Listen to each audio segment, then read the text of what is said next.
Kia ora everybody, this is podcast titled Resilient Kids New Zealand, and our episode title is A New Resource for New Zealand Parents, and we're going to introduce ourselves.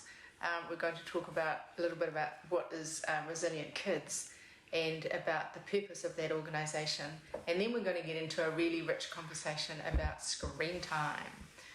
Before we finish off by thinking about how do we access support if you need that and what opportunities are available. So, kia ora everybody, I'm Madeleine Taylor and I'm the something or other of... You're the owner. I'm the owner of Resilient Kids Limited, which is a new entity that has been set up to support parents in this crazy world that we live in, which is being peppered by... advertising to make you feel stink about yourself as a parent. And the research that sits behind this talks about how our children grow up, if we're not careful in this day and age, to become ungrateful, difficult, conflicted, anxious, worried. And we want to prevent all of that, and we want to support our parents to be able to do that. So today I have with me one of our advisory group members, and I'd like you to introduce yourself, Hugh. Kia ora, Madeleine. Well, thanks for that. It's a great introduction. So my name's Hugh. As Madeleine has mentioned, I've recently joined the advisory board for Resilient Kids, and have a couple of kids of my own. So I have a 5-year-old and a 9-year-old, 5-year-old boy and a 9-year-old girl, and well aware of some of the challenges, the evolving challenges with being a parent and navigating what's best for them, what's best for you, trying to find a middle ground within that. And I think it's a really noble ambition, what Resilient Kids is trying to achieve here, which is why I wanted to help out Madeleine in the first place. So, Madeleine, do you want to introduce the topic and Sure. talk about what we're going to be discussing before we get into it? Yeah, so what we're going to talk about today is have a conversation about screen time. And I know that for many parents this is a problematic thing. How early do you introduce them to phones? And I remember being in the States in 2013, and there was conversations going on about whether or not children who are kindergarten age should have access to smartphones. What was the upshot of that? Well, they were. Okay. Yeah. And so I think we're about 10 years behind what's going on there. And so we're heading in that direction where we have our primary school age children I have friends who have primary school age children who have access to phones. Their own phones? Their own phones. Oh, wow. And so I wrote a little article with Tano Benz a few months ago, looking to help schools think about this dilemma about children bringing phones to school. And so that's available on our website if you want to have a look at that. But tell me, what are the things that you find difficult, Hugh, with your kids when you're thinking about the issue of screen time? Yeah, it feels like... I think people refer to it as almost our generation's smoking. And that's when they're talking about us, when they're talking about grown-ups using phones and screens. Yeah. So if that's our generation's smoking, then I hate to think what it's going to be for our kids who have access to these devices as well. I mean, it's they're just everywhere. They're insidious, and my wife and I fight our own battles with keeping down our usage. So it's not just us, it's not just our kids that we're worried about with screen, it's also us trying to manage our usage. So let's start there. Let's talk about parents' use of screen time. And of course, remember that billions of dollars have been spent to get us addicted, right? And so actually, we're up against it. It's a huge issue, and there is a battle between our own selves and the things that we're thinking that we want to do with our lives, and our brain's desire to have the hit. Yeah. I mean, I heard it quoted. There's a sort of quote out there that we're primitive Stone Age people living in like a modern age world, dealing with godlike technology. So our brains are just not like ready for this. The technology has evolved faster than we have, and there's these big tech giants in Silicon Valley spending probably multiple billions of dollars trying to get our attention, trying to suck as much attention as they can onto their devices, which have got into our homes. We've agreed to let them video us. We've agreed to let them have, I can say Alexa, and a microphone will come on with a direct line to Silicon Valley. So yeah. So let's have a think about what's the problem for children that parents are spending time on their devices. Well, we're modelling behaviour, aren't we? So we can, if we find them having a problem, we don't want them to use screens or become addicted to them or overuse them. But then every day we're modelling our own addictions to them, and you can tell kids what to do as much as you like, but if showing them what to do is much more powerful than telling them. So if we're modelling addicted screen-heavy behaviour, then we can't blame them for picking up on that behaviour. So, what do you think one of the opportunity costs for parenting is when parents spend a lot of time on their phone? Your attention is not on your children, and you're not developing you're not socialising with them and developing social skills and talking with them, language, and I don't know all the neuroscience behind this, but I think we're social creatures and we need that interaction to learn how to socialise, to develop and grow and be well-rounded people. So if you're spending hours staring at a device and not interacting socially with your children, there'll be a cost to that. And I think that you're really right. So that the cost is about language development. The cost is about facial recognition around emotion, and the cost is about using the device as a soothing tool.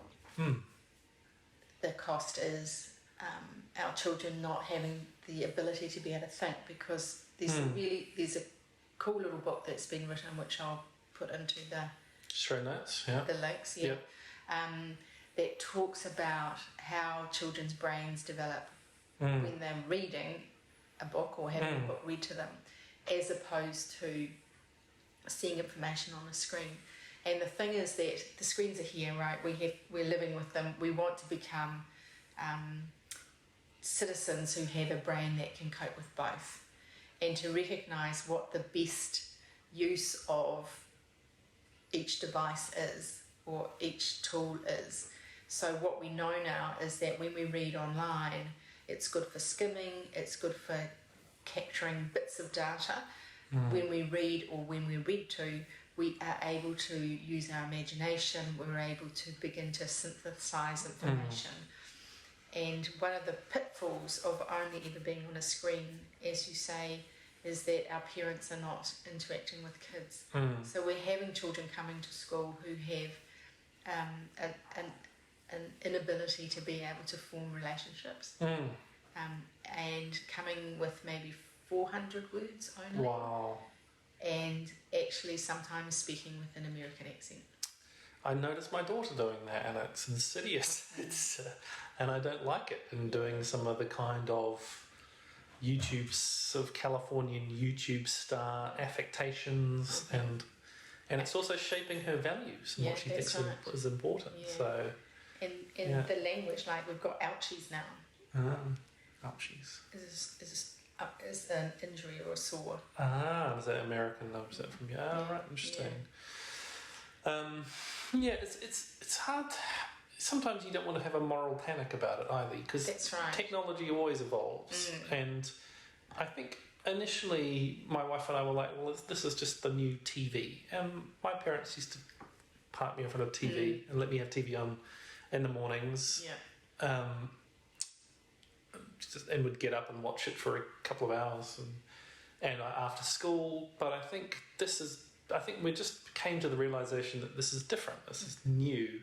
Just the way, the interactivity of it, being able to have anything on demand that you want, and just kind of circling back to that kind of the tech giants' weapons aimed at you. They've created content that's deliberately that does something to them. That's the length of it, the kind of the way the presenters talk, the way content just arrives just afterwards to keep you engaged. And you know that they have all the metrics that they look at to just keep on optimizing it to make sure that they'll want to watch it. And my kids don't want to watch free to air, or they don't want to watch TV shows anymore. They want to watch streamed content on YouTube, and that's because you can't almost see it, but that's because it's been designed in such a way that it just hits all those pleasure centres in their little brains. Absolutely. And they can't resist it. Yes, yeah. And I was saying to you previously, and afterwards, it's like they're coming down. They're coming down of something. It's like they've been taking some kind of drugs. Well, Not that I know anything about that. Yeah. But my 5-year-old wants to go and soothe himself by squeezing the life out of the dog, and looks like he has come down off something. Yeah. So. And so I think that's exactly what's been happening. Their little brains have been pinged with the hormones that make us feel really good about ourselves, and we get hyper, absolutely. So let's talk a little bit about strategy. Yeah, so we've talked about this previously, but I have a psychology background, a kind of behavioural psychology background. I didn't come to this conclusion immediately. And also had heard a podcast talking about this attention economy and saying that you don't have a chance. So you as an adult don't have a chance given the forces of the tech giants aimed at your attention. So you can't rely on your own behaviour to change to stop using your device or stop using your screen. And equally with kids, they've even less of a chance. They don't even know what's going on. So you can't rely on them to be good and limit the usage. And you can't blame them for wanting to use it because it's been designed, purpose-built to get their attention. So you can't blame yourself for being a parent that lets this happen. If you want to blame anyone, you blame the tech giants. But again, you can blame them all you like, and it won't help. No. So you've got to remove emotion from it and look at, I call them engineering strategies. Like there are ways of limiting screen time on the device themselves, or my wife and I have instituted things like screen-free days. Just on Monday, Tuesday, Wednesday, we don't have any screen, and we find other things to do. Yeah. It's a little bit difficult because my older daughter has activities that require a computer for her schoolwork, which is challenging because then you have to bend the rule, and then my 5-year-old will say, well, why is she allowed to use the laptop? I want to use this. So that's a challenge, but I think having some very sort of engineering solutions and rules, I suppose, and then also having settings on the device themselves that physically limit it. It's not something that you have an argument about. It just switches off after an hour. That's the only way I can see how we can limit it, but it's still there. And so I want to tell you a story about one of my kids. I have 3 sons who are now grown, and one of them, we used to actually turn the Wi-Fi off by hand and remove the Wi-Fi decoder at night. I've done that before. And he got to the point where he actually bought his own, and we didn't know about it. Okay. So, our older kids get really sneaky in order to be able to maintain this connection with their peers, whatever social media platform they're using. And because this has existed in the world so briefly, parents often don't have don't even know this is a thing. You know, we know that kids like to sneak out at night, or you know, go and do stuff that annoy parents. That's part of what they have to do as they grow and develop. But in terms of managing, pushing the boundaries around device use, and now that we've all got a little computer in our pocket or in our hand, we also don't know what our kids are watching often, and then we're getting into the issue around porn addiction and the issue around gambling addictions. And so what we do know is that some of the games that kids are given to play actually predispose them to gambling with loot boxes and that kind of thing. And so one of the things that we have to do as parents, I think, is to be able to open our minds to things that we didn't want to have to take into account, and have conversations with our peers and with the people that your kids hang out with, because they may have very, very different rules around or family values around that. Yeah. And so it's very fraught, I think. It's very difficult. Yeah, it's interesting. We probably have a slightly... it hasn't escalated yet. With the 9 and the 5-year-old. The 9-year-old, I feel like I know everything that she might be using online or on a device, but I might be wrong because I don't know what she does out of the home or when she's at her friends' houses and things like that. So that is a good point. And yeah, and also I think with something this addictive, just like a drug, it will. And your son's example is an interesting one. It encourages them to be deceitful or to lie, just like you're trying to get your hit, and you don't want anything to stand in your way, and then it encourages behaviour that you don't want. So how do you name the values of your family? Yeah, so we have a kind of, well, so with screen time, that is a values that we've discussed between my wife and I, and the kids know, and they will ask what day is it? Is it screen day? Is it not screen day? So I think we have some verbal rules, and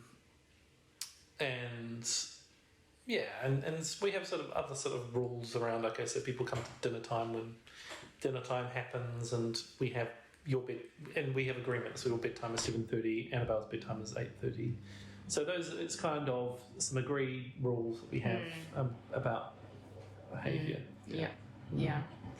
And so being able to think about what those values are and to name them and talk about them in relation to whether it's screen time or bedtime or meal times or the way that we treat each other in the family are important things to be able to have a conversation about. Yeah. Because otherwise... if you're trying to argue every argument without any kind of this is the fallback agreement, it's just a battle. Yeah, it's like, you know, if you're at work and your boss keeps asking you to do something, unless you've got your job description or your contract clear, then you know you can get pushed around, right? It's a similar kind of strategy. Well, you mentioned writing them down, and I think that's a good idea.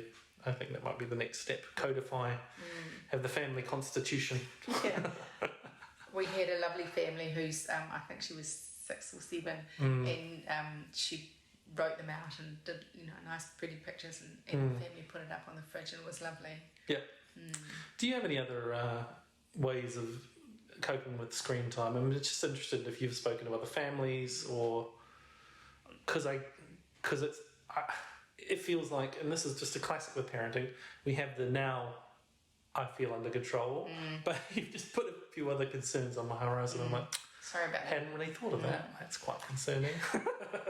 Well, I think that most of the time we do a really fine job. And if I use the idea of a parenting highway, like when you're driving on the road, if we're in the middle of the road, our kids will do fine. But when we get into the gutter or into the ditch, then we're in trouble. So if we can monitor our own screen use and think exactly as you said, what am I modelling?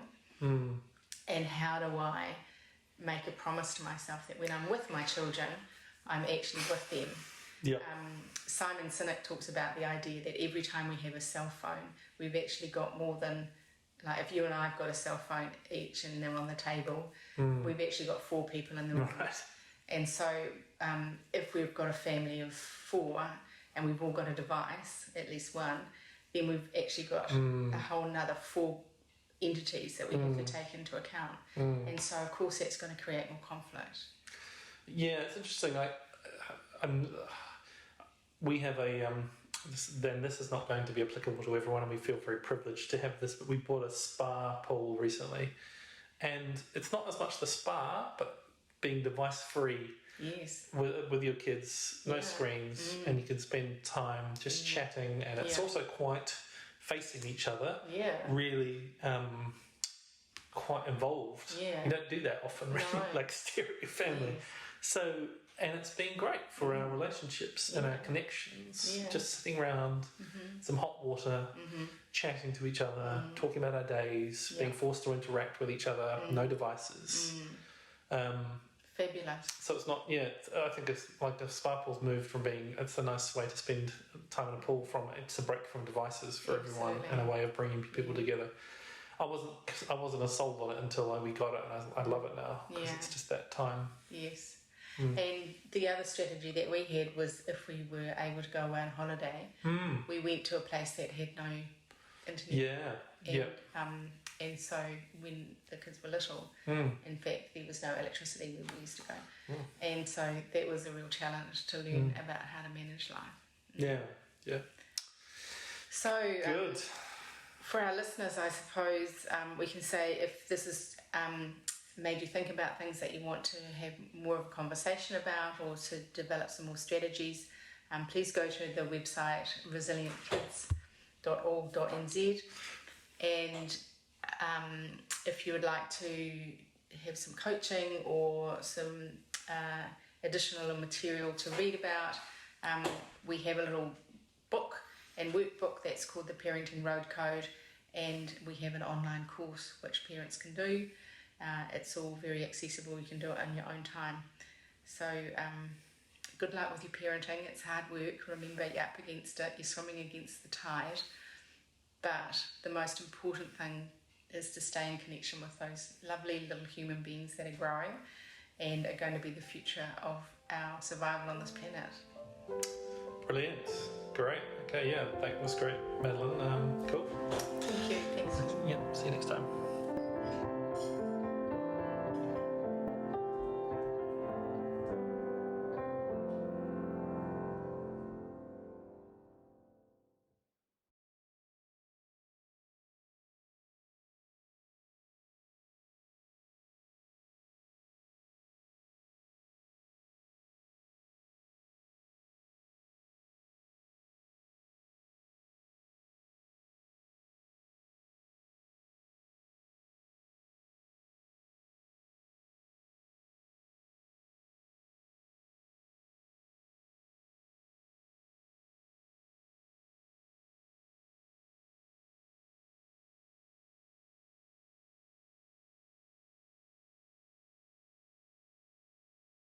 So let's start there. Let's talk about parents' use of screen time. And of course, remember that billions of dollars have been spent to get us addicted, right? And so actually, we're up against it. It's a huge issue. And there is a battle between our own selves and the things that we're thinking that we want to do with our lives. And our brain's desire to have the hit. Yeah, I mean, I heard it quoted. There's a sort of quote out there that we're primitive Stone Age people living in like a modern age world, dealing with godlike technology. So our brains are just not like ready for this. The technology has evolved faster than we have, and there's these big tech giants in Silicon Valley spending probably multiple billions of dollars trying to get our attention, trying to suck as much attention as they can onto their devices, which have got into our homes. We've agreed to let them video us. We've agreed to let them have, I can say Alexa, and a microphone will come on with a direct line to Silicon Valley.